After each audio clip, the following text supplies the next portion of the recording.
انگریزوں کے زمانے میں ایک عالم بغاوت کے الزام میں جیل میں بند تھے، تاہم جمعے والے دن نہا دھو کر تیل کنگھی کر کے انتظار میں رہتے۔ جو ہی جمعے کی اذان ہوتی تیز تیز قدموں سے چلتے جیل کے مین گیٹ پر کھڑے ہو جاتے اور پوری اذان جیل کے گیٹ کی سلاخوں کو پکڑ کر سنتے اور پھر واپس آ جاتے۔ انگریز جیلر جو ان کا یہ معمول دیکھ رہا تھا، آخر اس نے حافظ صاحب کو اپنے دفتر میں طلب کر لیا اور پوچھا کہ ہر جمعے کے دن تم اس وقت یہ کیا تماشا کرتے ہو جب تم کو معلوم ہے کہ جیل کا دروازہ بند ہے اور تم اس سے باہر نہیں جا سکتے، تو پھر اتنی دور چل کر جانے کا کیا مقصد ہے؟ حافظ صاحب نے جواب دیا، جیلر صاحب، میرے رب کا مجھے حکم ہے کہ جب جمعے کی اذان سنو تو سارے کام چھوڑ کر جھٹ پٹ مسجد پہنچو۔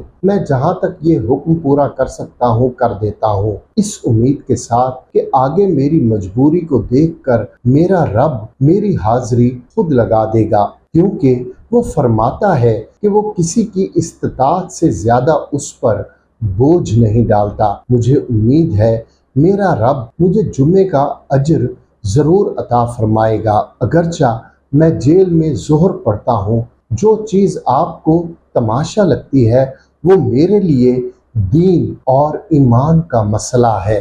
دوستو، ہمارا معاملہ بھی ایسا ہی ہونا چاہیے۔